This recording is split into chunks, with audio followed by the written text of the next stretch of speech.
Shalom everyone. Adonai oz le'amo yiten, and with strength Adonai yevarech et amo v'shalom. Parshiyot Ki-Teitze Tafshin Pei Daled. As we said last week, we're going to continue both from Parashat Shoftim and in Parshiyot Ki-Teitze to discuss the messages of the halachot of the Torah about going to war. Last week we focused on the message that we can learn from the difference between some wars where some soldiers are exempt from the war and other wars where no one is exempt. This week we're going to give a few examples, 3 examples of complexities that we see from the instructions of the Torah relating to war.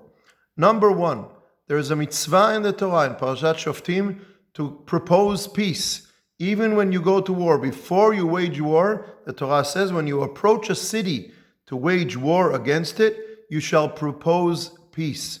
We have to go to war, but the Torah says first propose peace. Let's try to achieve peace before we go to war.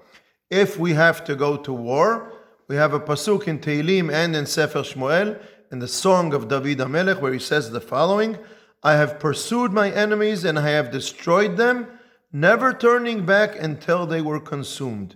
When we have to go to war, we must win the war very clearly and wipe out the enemy.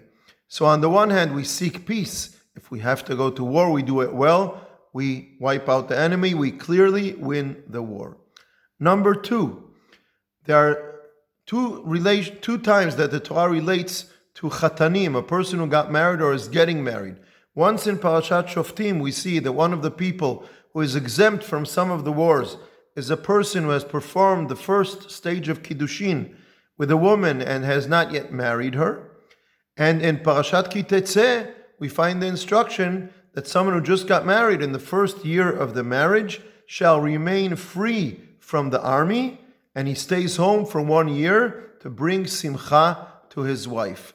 The Torah, on the one hand, is telling us private lives, individuals are important. People who are just the beginning of building life, don't go to war, which is a place of death. On the other hand, there are other wars where no one is exempt from, not even the chatan who is in the middle of getting married, not even the chatan who just got married. They have to go to war because sometimes the greater picture of Am Yisrael, of the world, is the important picture, and we have to put these 2 values together. The third message is about the holiness of the camp of the army. Military camps are known to have some very not improper, unholy behaviors that can easily happen. They can easily deteriorate into situations where there are very improper behaviors. So one who wants to be holy might stay in a holy environment and not want to go to the army. Or one who goes to the army says, let's go, okay, what can you do? In the army we behave in other ways. And the Torah says no. We do not exempt ourselves. We don't keep ourselves out of the army. We have to be part of the war. We have to serve Am Yisrael b'Shem Hashem by going to the army.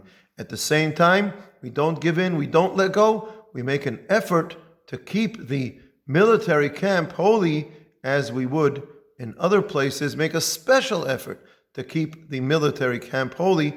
We put the different values together. We don't give up on one side or the other. We try to create, the Torah guides us to create a broader picture of what are the values that we keep when we go to war for Am Yisrael. Shabbat Shalom.